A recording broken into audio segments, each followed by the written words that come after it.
How about your Facebook, YouTube Live? The dialogue is back at you live this week. Thank you all for joining what was a great show last week with Coach Frank Kepler. But I'm just quicking in the boots today. I can't even talk about how excited I am about tonight's show. I just wish my partner in crime, KV, was here with me.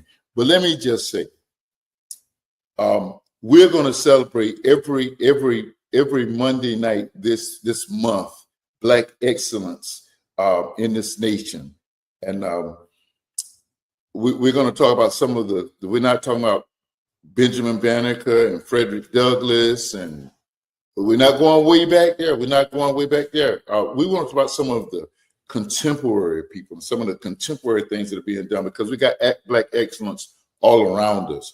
We certainly would not disdain or not represent the works of a Martin Luther King or Rutledge Pearson, our local heroes, and we're going to talk about them. We're going to do a profile on them weekly. But tonight, we're going to celebrate Black law enforcement excellence in the field of law enforcement and excellence in the field of the U.S. military. We want to shout that out, and I'm just excited right now. She's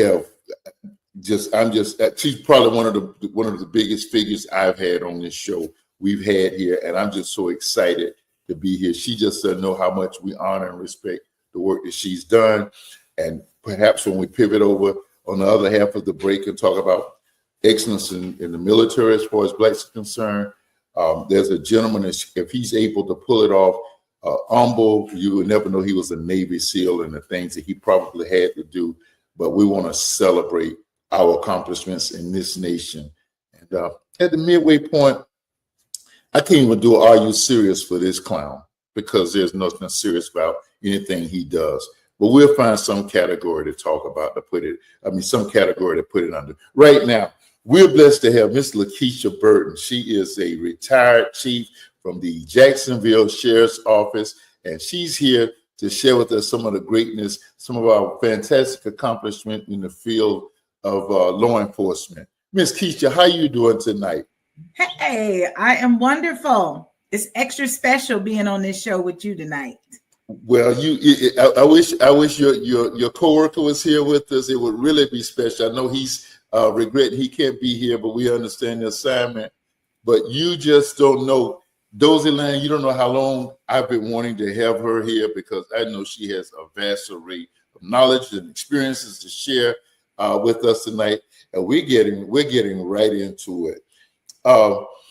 Ms. Keisha, one of the things, I guess, I just signed off of a call with Faith in Florida, and we have had to pick up the void of, now that in Florida it's no big deal because we've been denied Black history in the schools the last 2 or 3 years now, but nationally they're feeling the impact.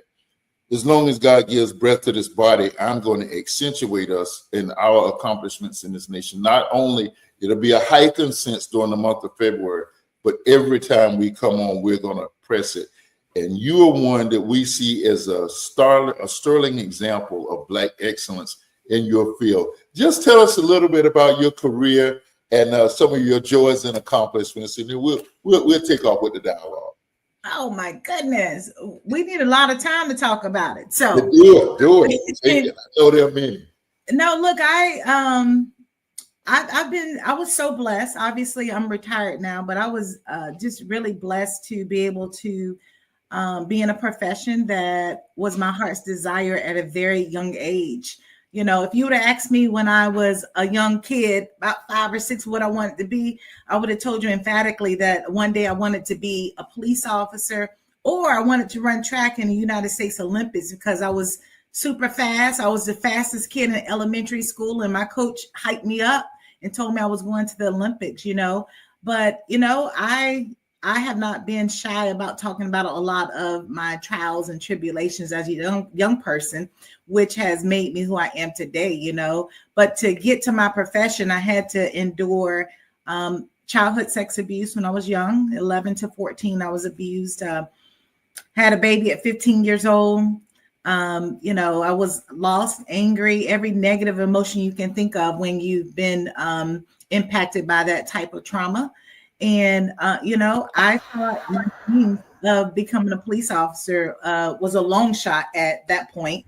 I experienced, drugs, alcohol, homelessness, and hopelessness. And in 1992, I wanted to end my life, but thank God that I was invited to a church revival. And I tell people I walked in that church that night a victim and walked out a victor.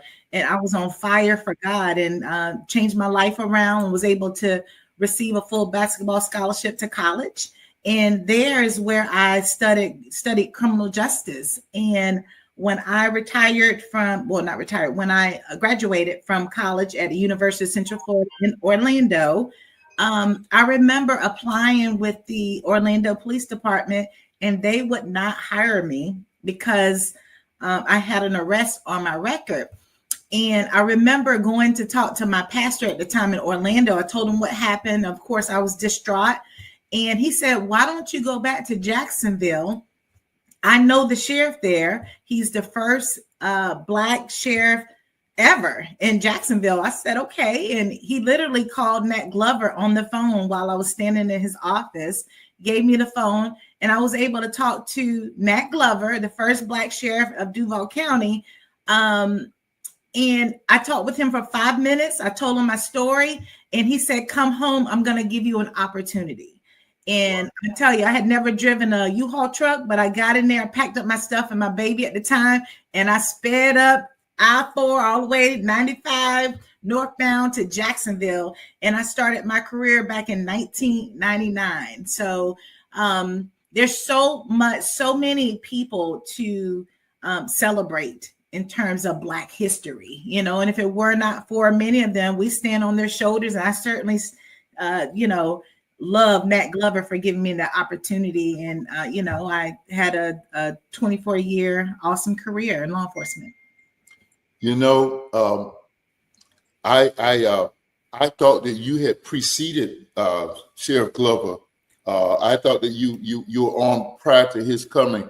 But hearing things like that, and Madam Producer, if you can grab a picture of him and we can upload it, how could I have missed Sheriff Glover? In Nat Glover, he's a former sheriff of Duval County. Actually, she has a picture of me and him when he swore me in. Oh, is that the picture that you have sent? Yes. Listen, I was very young and very skinny. I was very young. It was a long time ago. Well, you talk to a guy who got to lose 50 plus pounds. So don't. Let me. When you said this, I remember that. The ULC. So that's Sheriff Nat Glover. He's the first Black sheriff. Should have been the first Black mayor of Duval County. Well, not. Let's see. I think Brown was while he was still. Anyway, he went on to a distinguished career. Was he term limited out as sheriff in Jacksonville? He was, yes. Okay, so he was term limited, but it didn't stop his sense of service. He went on to be a legendary president over at Edward Waters University, and he just has too much to offer. He has too much to offer, and I'm so grateful that he continued his career in leadership in my beloved hometown. And your story is just more than touching. I remember that we were both Knights. I thought you were, for some reason, I always thought that you attended college with your friend Jenny at that school over there, that former all-girls school in Tallahassee. I'm a Knight. I graduated from UCF also, but this is what it's about. Awesome. That's that special connection, honey. There it is. Yes. There it is. Go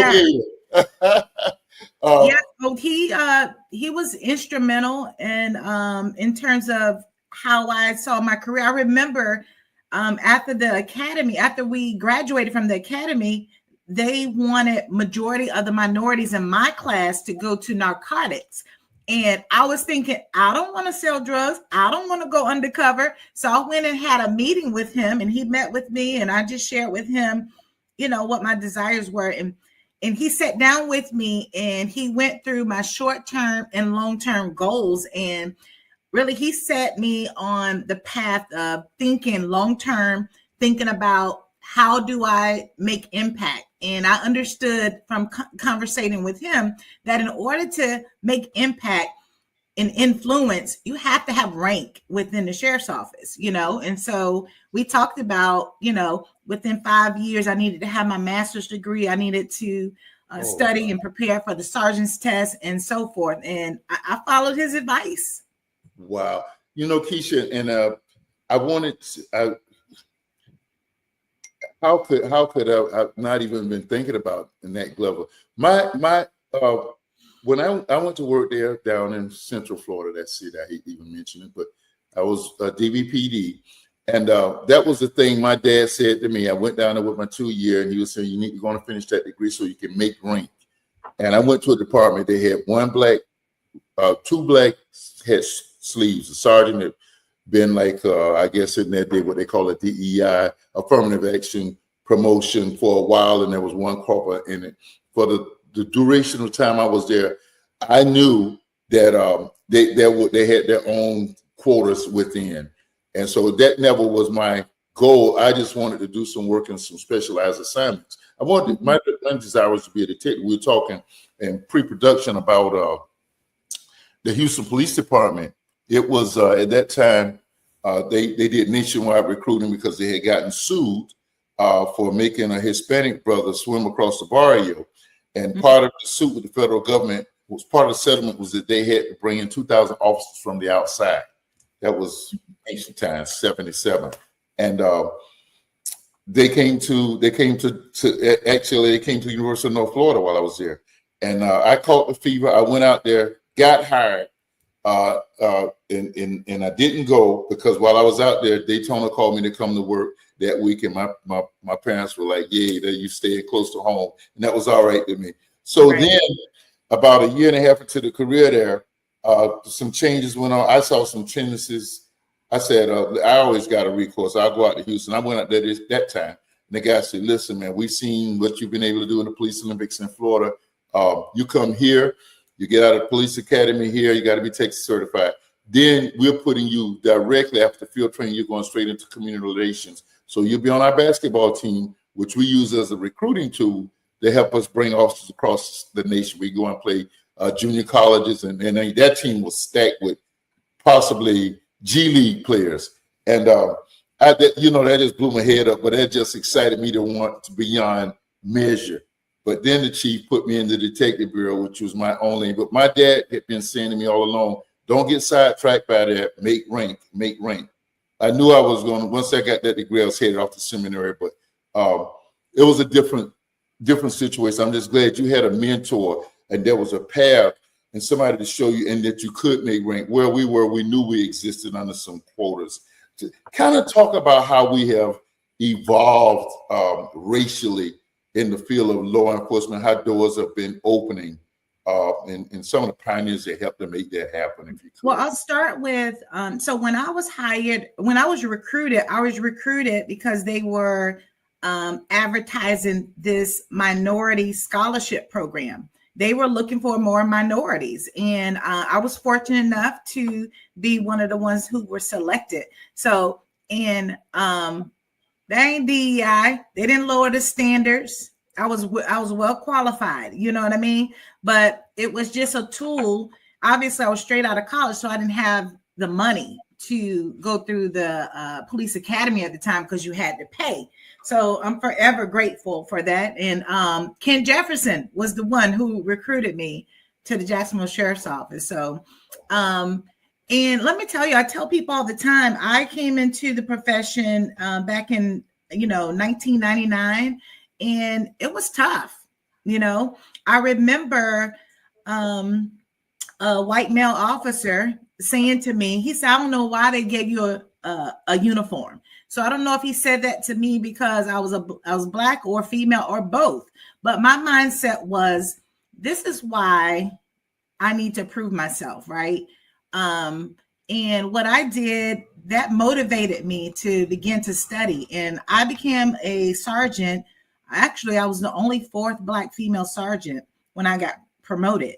And I remember that same officer who said those things to me, I ended up becoming his supervisor and was able to go to his retirement party, but Wow. obviously, back then, a lot of the mindset about women, it wasn't favorable, because they thought that women, weren't capable, and that comes, law enforcement has evolved in terms of, especially for women too, because, when women, the first women that were hired to work in law enforcement, they couldn't put people in jail. They hired women to work in the corrections department to do clerical work or to take care and babysit babies, that would be with family or somebody who was arrested. So These are sworn officers. Sworn officers, but we could not arrest, So when I started, obviously there were some challenges, it was, I think, like I said, I was only the 4th Black female sergeant, the only 2nd Black female lieutenant, and I think the 4th Black female assistant chief. You think about 200 years of, almost 200 years of, this agency being in place. And so it was, it was hard, but it was important, and obviously the more we see people that look like us that are excelling, you're able to really see yourself in those shoes. And I had people that I knew that had accomplished rank, and I knew I could do it too.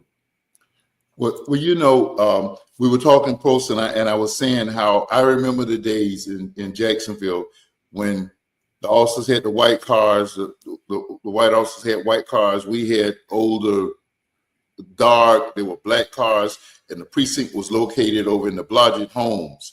Right. And, yeah.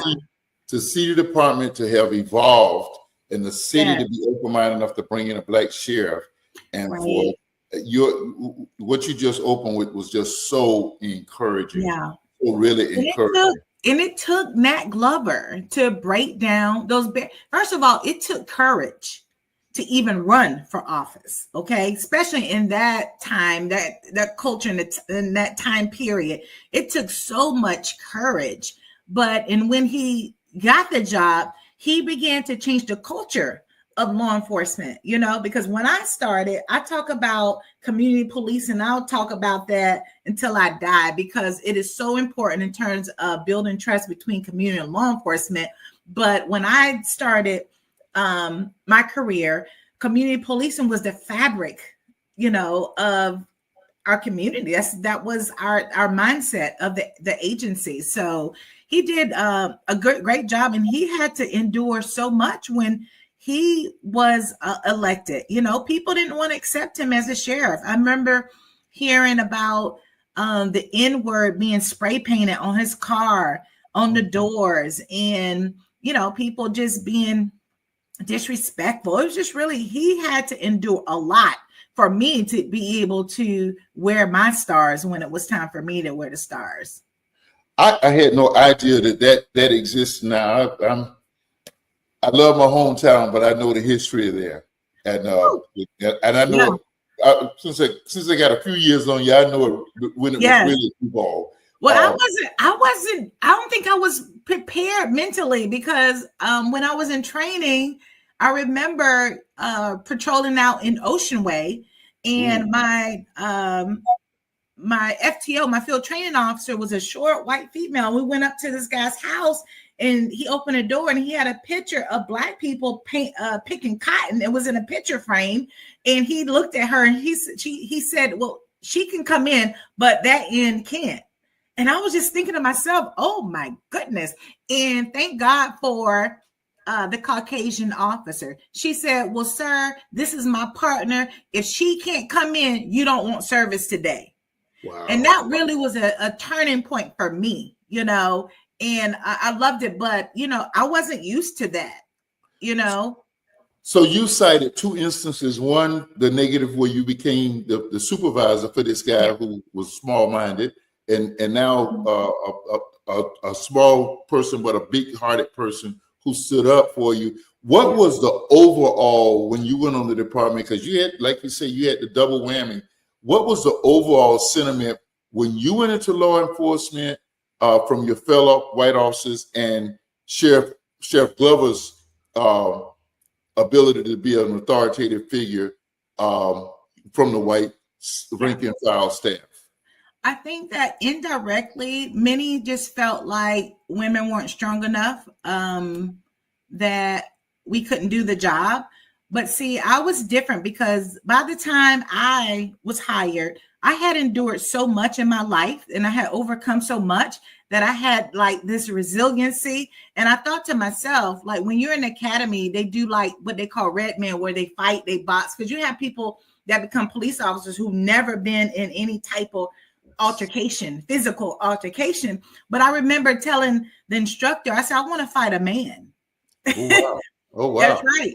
And they set me up with a man, because, I had to prove myself because I knew the mindset of some of my fellow officers. But, when you get in there and you are proficient and you do the same things that they're able to do, then you have to earn that respect, basically. And honestly, I didn't want them to treat me like a girl, right? Yes. I didn't want them to do that, treat me like the boys, and I was able to do everything physically and just everything they were able to do.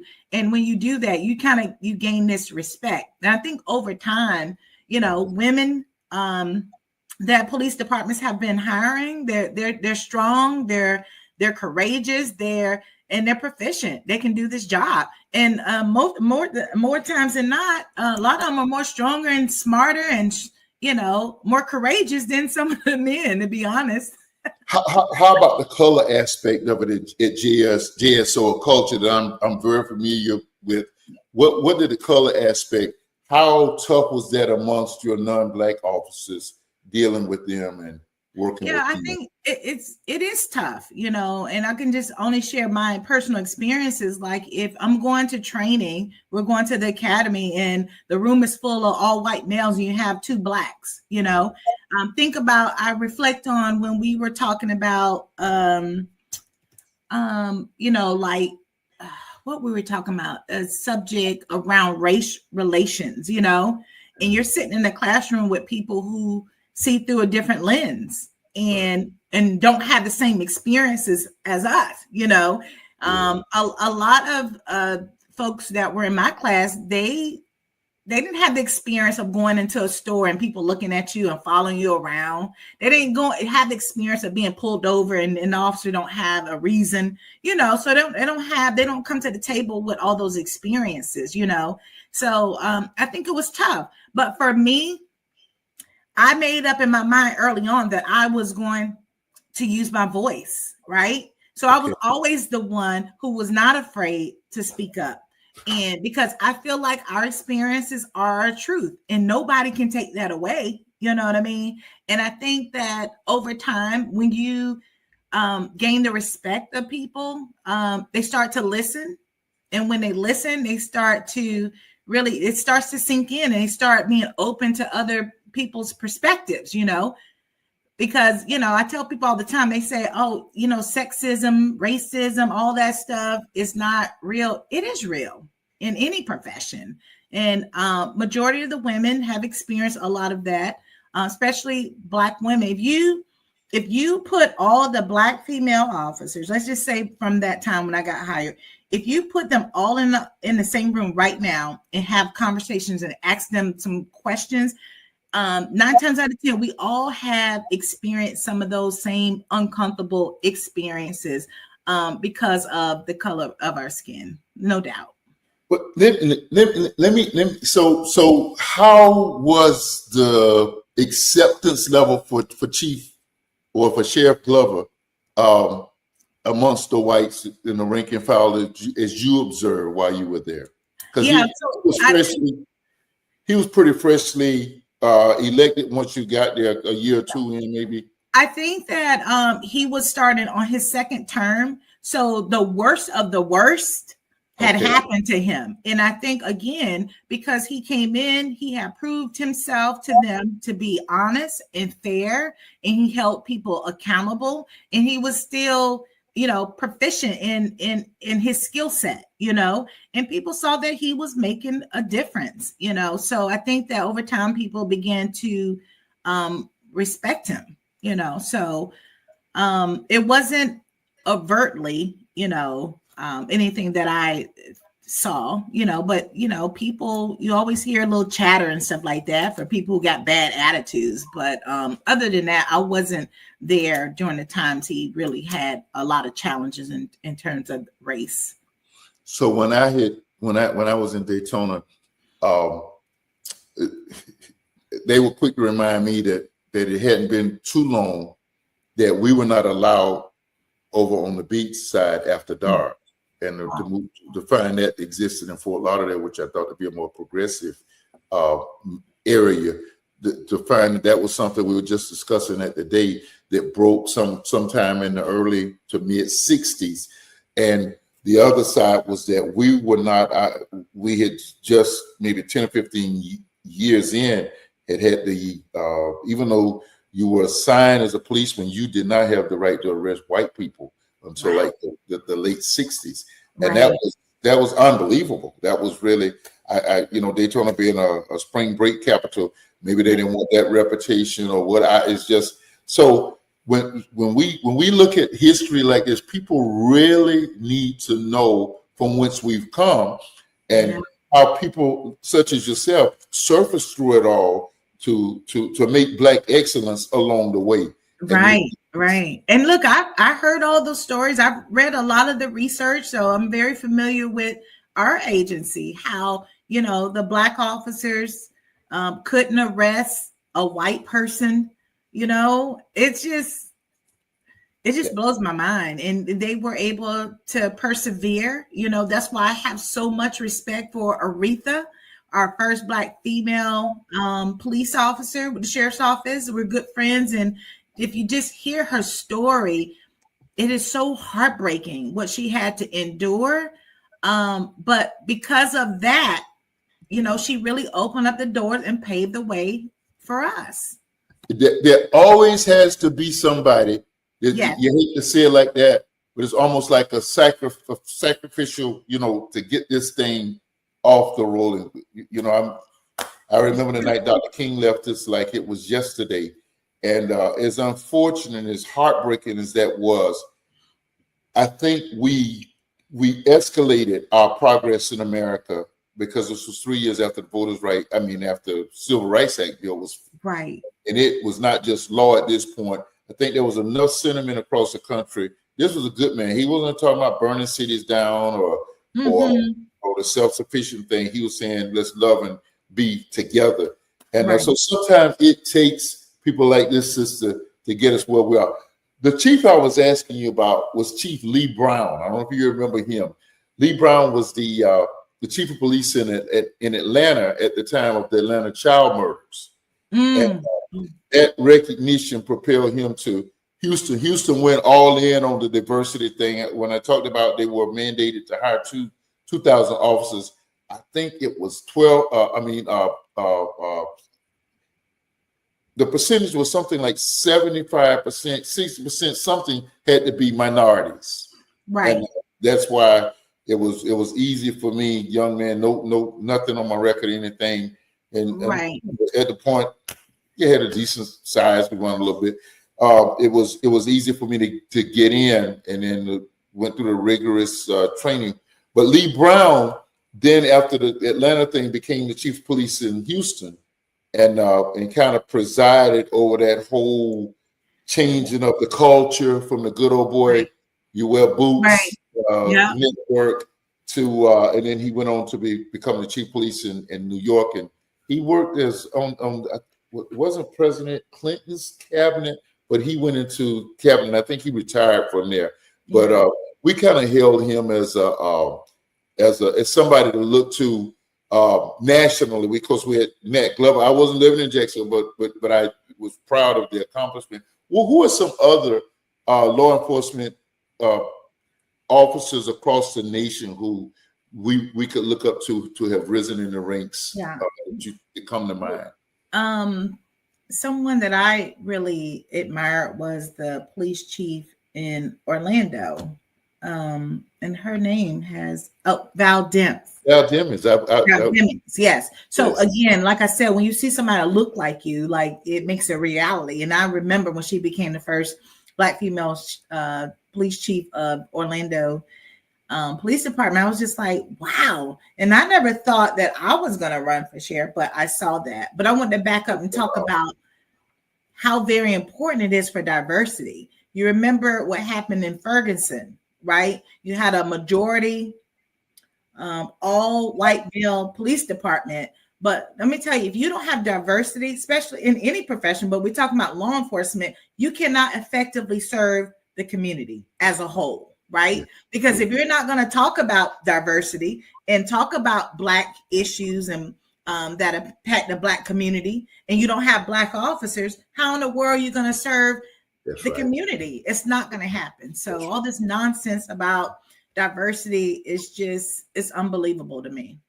Keisha, if I could just get you to hold on, we're going to come back after the break. We're going to continue. We're going to squeeze in some talk about Black excellence in the military, but we got a superstar on, and we're going to keep talking. We'll be right back. We're going to break. We'll see you in a second.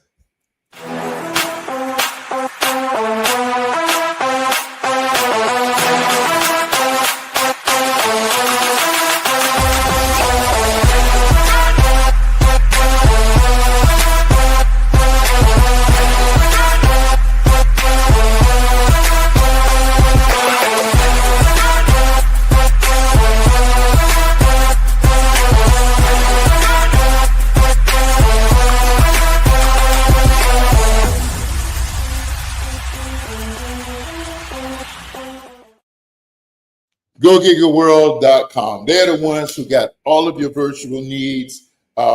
Listen, they make Mr. Freeze here look good. They got you. They will make you look good. They will be your marketing agent. They'll do your web building. They get all your publicity out.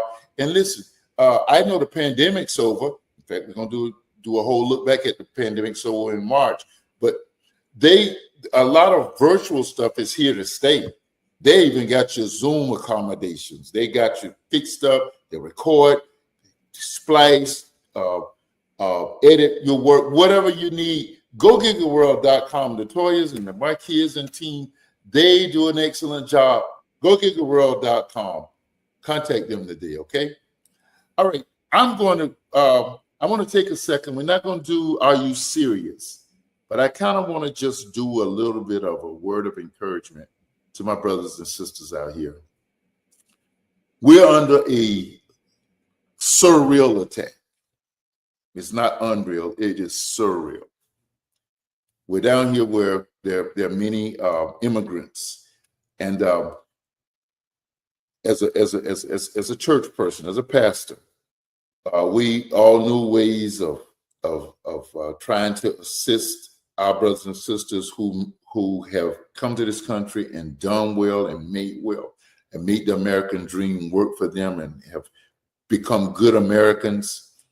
And to have laws or executive orders now where we can't accommodate them or assist them through this process, it's almost as though we're living in a Gestapo type environment.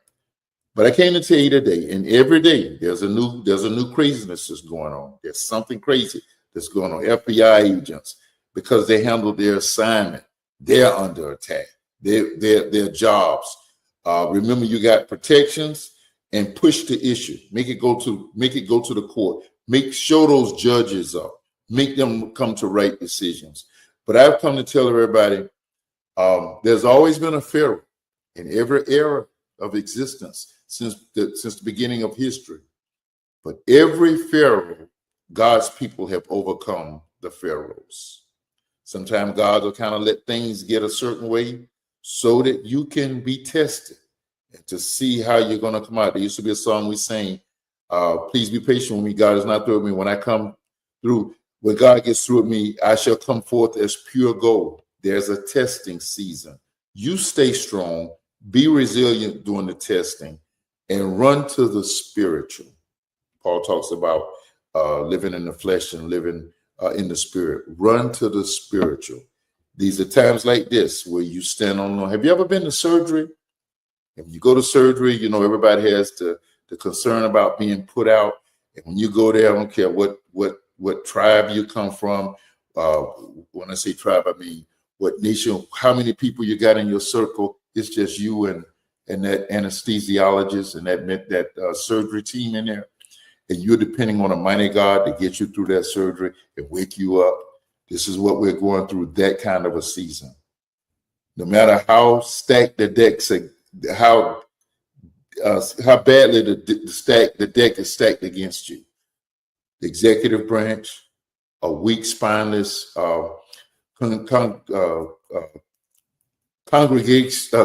congressional branch. I know that's not the legislative branch is the word I'm looking for. The courts are showing no backbone. In spite of all of that, there's a God who rules the land.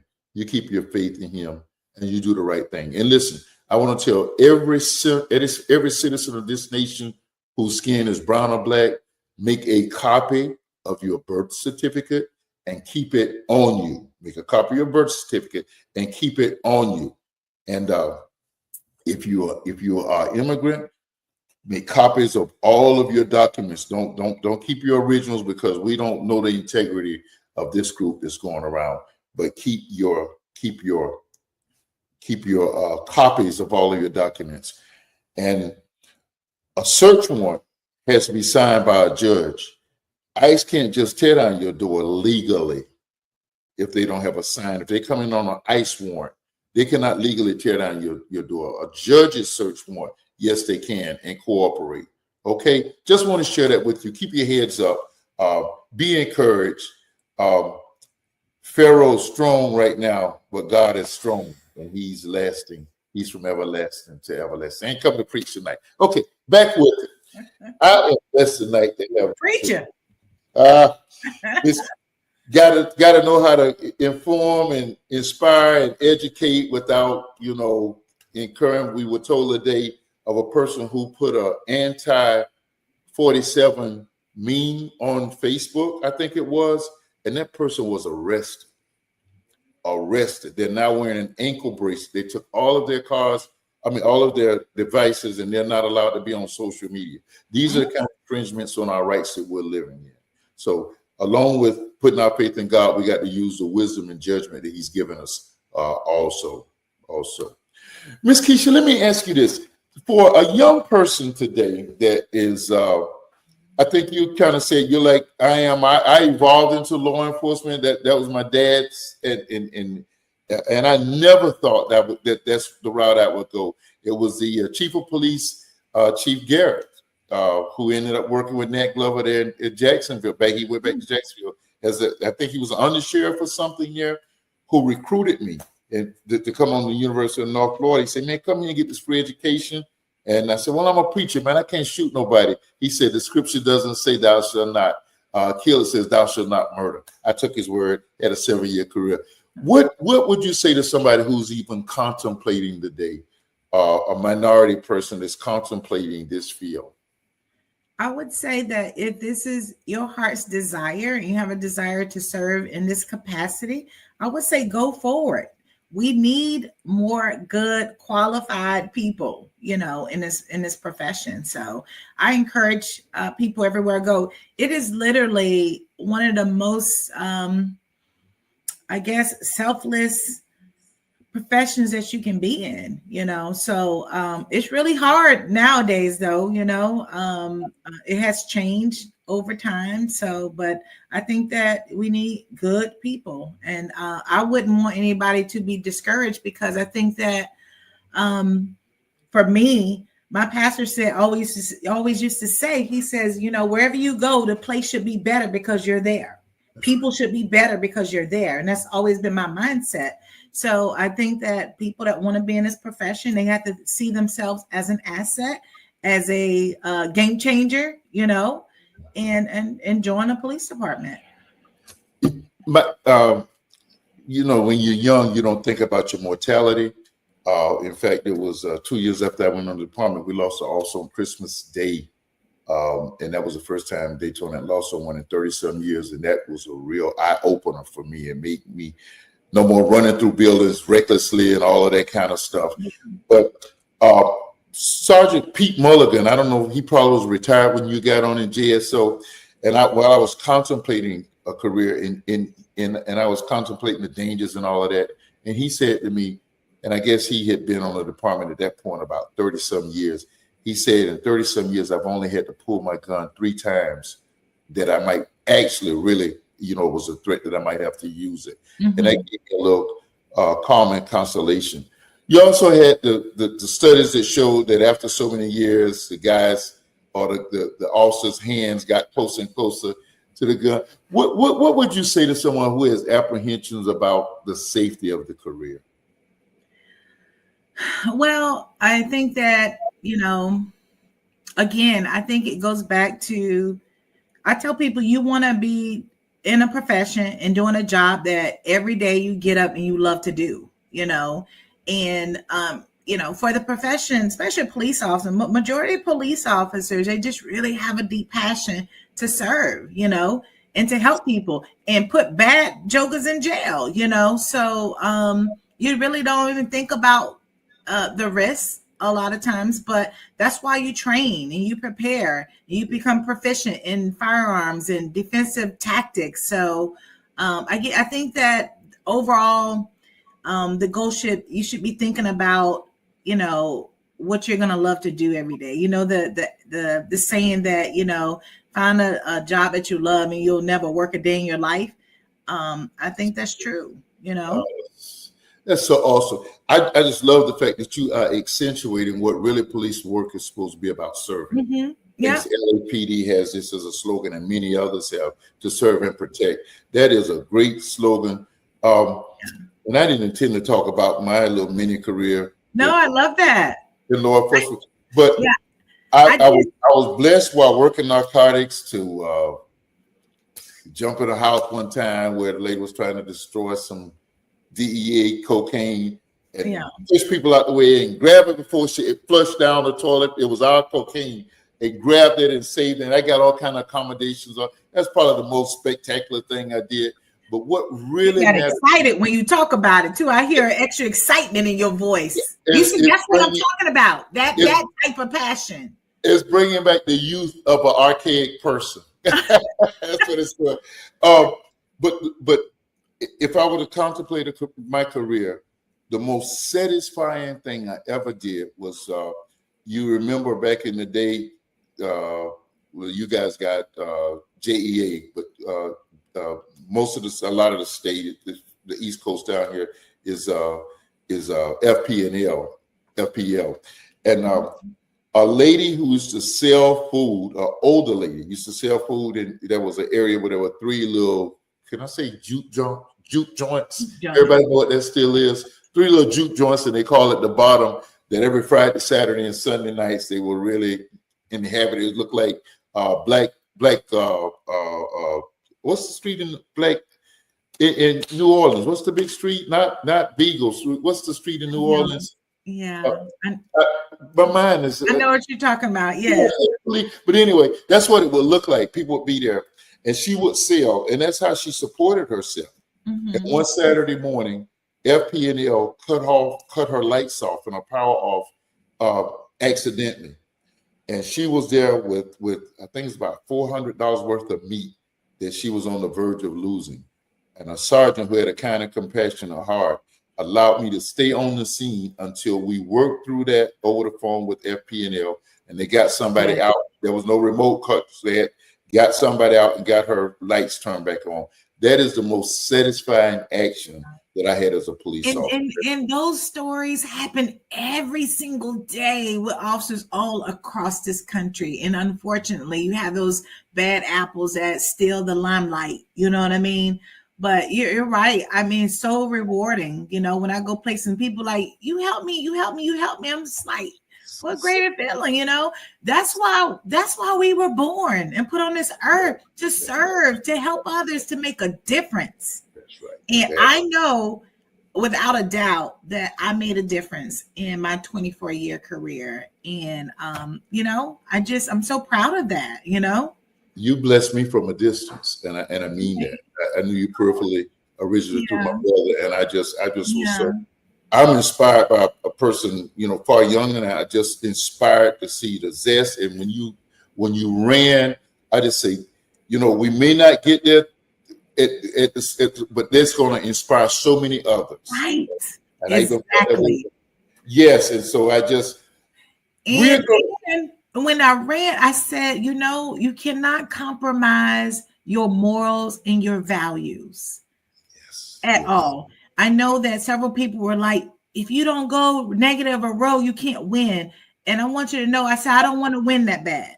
I want to win on truth or lose on truth. But no, I never compromised my integrity, because the end goal was for me to make a difference, on a higher level, like I had always done. So I'm very proud of that race, and I get so many compliments about how I carried myself, right?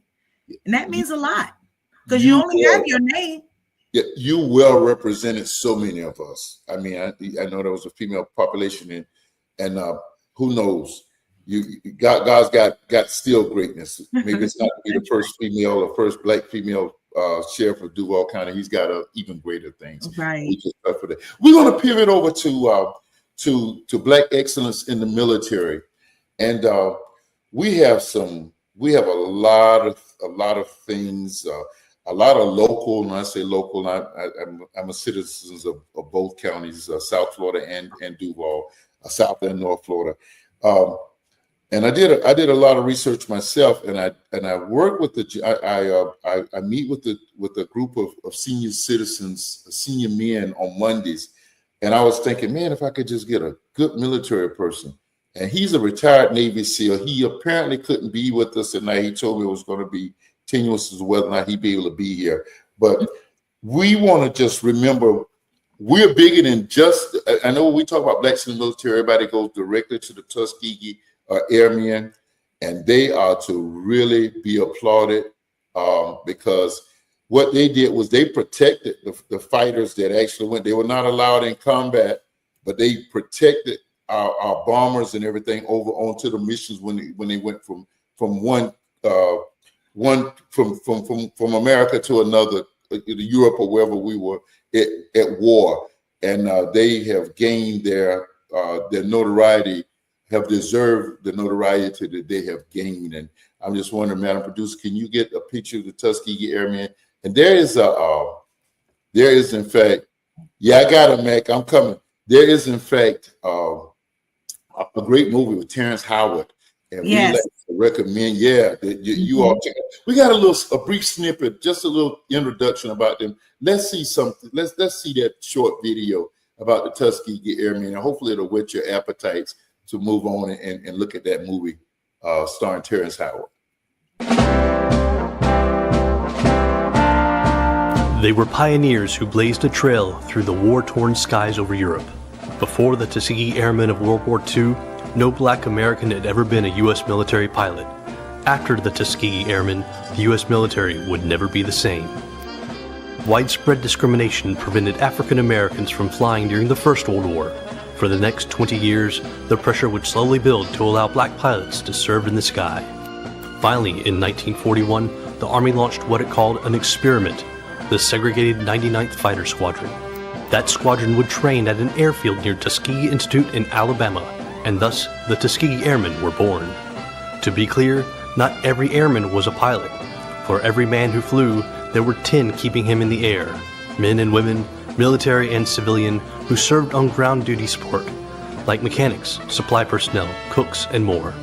And not all were Black. Some were white or Latino or Native American. One notable woman who helped the Tuskegee Airmen take off into history was the First Lady of the United States. Eleanor Roosevelt visited the squadron in 1941 and insisted a Black pilot take her up, and that photographs would be taken. These photographs helped convince President Franklin Delano Roosevelt to send the unit into action, first in North Africa and later in Europe. The 99th, along with other squadrons, would later form the 332nd Fighter Group in Europe, their planes boasting tails painted bright red. In Europe, the airmen would fly more than 15,000 sorties, completing an unequaled 1,500 combat missions, all while showing great courage, skill, and dedication. Among their decorations, 150 distinguished flying crosses. Squadron leader Benjamin O. Davis Jr. would eventually rise to the rank of 3-star general, receiving a 4th star post-retirement. The Tuskegee Airmen were deactivated in 1946. The experiment a great success, but more than that, the brave flyers had proved themselves in combat, and their performance helped pave the way for desegregation of the military in 1948.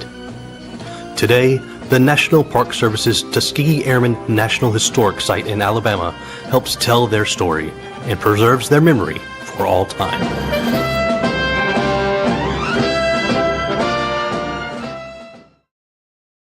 Certainly, the Tuskegee Airmen were trailblazers, and they were a spectacular, specialized division. But we certainly want to honor our pioneers, the first blacks in the military, and those who rose to reach the status of black excellence in the military, in the Coast Guard, the Navy, and the Army.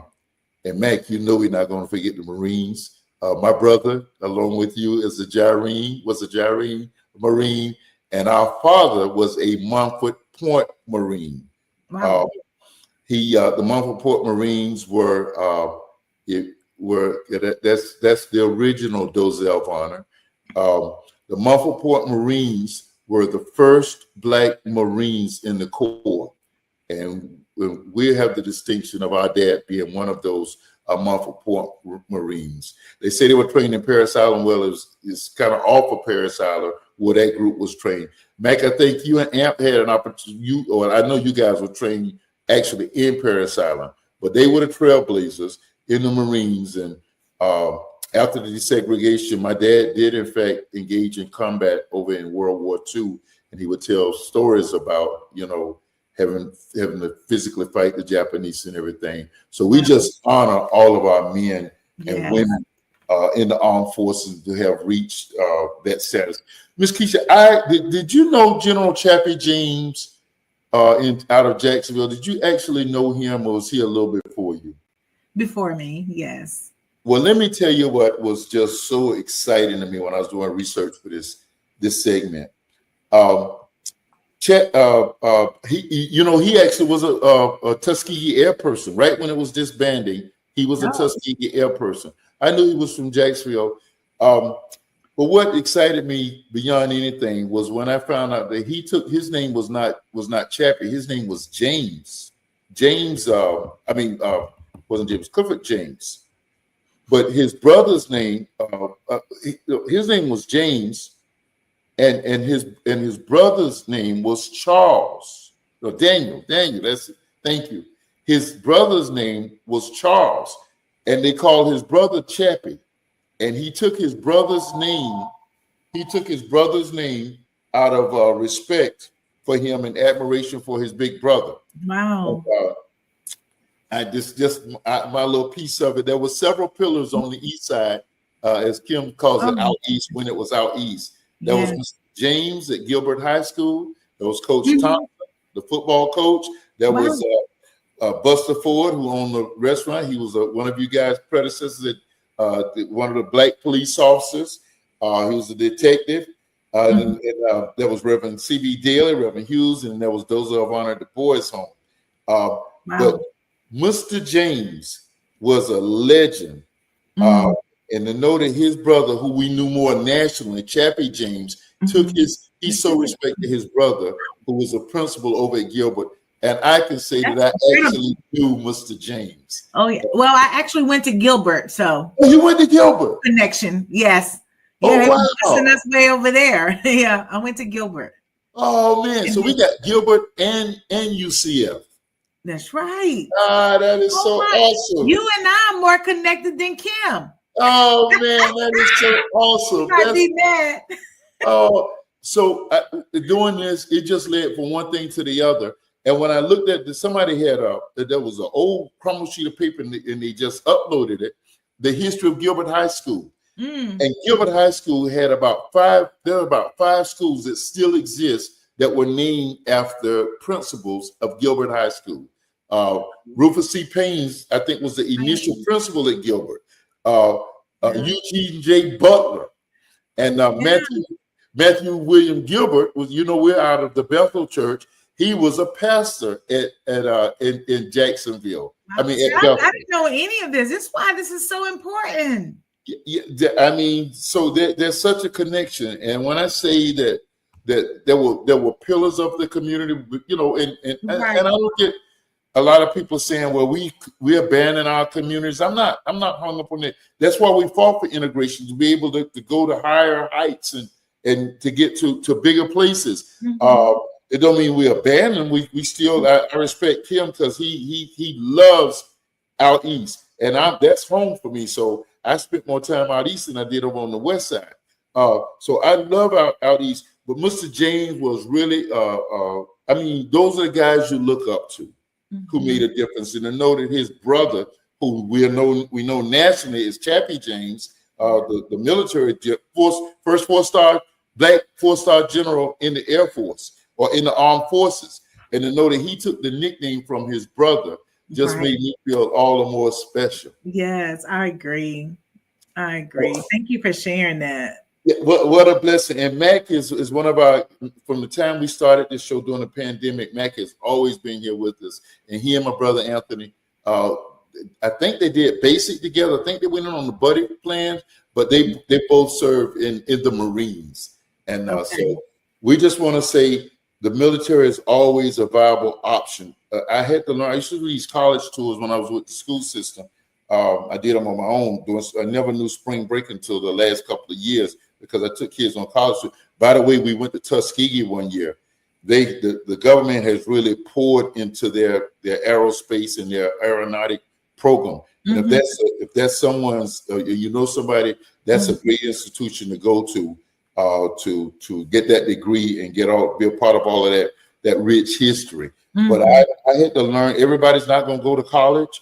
So there are careers out there, such as the military, such as law enforcement, that will do you serve and you make a fantastic contribution to humankind by serving. Miss Keisha, you got any closing comments? I hate to see this hour come to an end. I know. I've enjoyed it so much. I'm so happy that you reached out and I finally could get on the show. It's been a long time. Thank you so much. The timing is good. The timing is good. I'm just so grateful. I'm honored, so much to be grateful for. I tell people I don't have nothing to complain about. God's been so amazing over the last year, with my husband, all the things that's happened to my husband, and God has answered all of our prayers and continue to answer them. So I just want to live my life that will be pleasing to him and to show him outwardly, really how much we appreciate his love for us, So thank you. I am inspired by you from a distance. I see the spirituality. I see the anybody who is involved in a relationship and you really want to go to the next step and you're just scared because it's popular. People don't get married anymore. Look at this couple. Look at them on Facebook. There's an enduring love. There's a man who loves his wife. There's a wife who loves her husband. She's been around. We're great through several health issues, and the one we experienced a few years ago, God it brought him to a great level, and just see the love that they have. I was looking at your picture the other day, and I saw your son. I said, "Is that what are they doing with Bronny James?" And that was your son. Oh my goodness! Everybody say that. That blow up my son's head. Yeah. I hope he plays better basketball than Bronny. I'm just joking. That's funny. But I'll just tell you this. I am a new author. I wrote my first children's book. It's called Officer Star. And then we started a small nonprofit called Tisha's Hands 6 years ago in memory of my twin sister who passed away. Yes. So I'm busy, so that's my book. And really the series really build upon some of the, things that helped me become who I am. So you see, I'm the character in that book. How can we get that? Well, I'm working right now to get it in the bookstore. So, but if somebody wants it, they can reach out to you and we can make it happen now. Okay. You got dialogue with Dozell.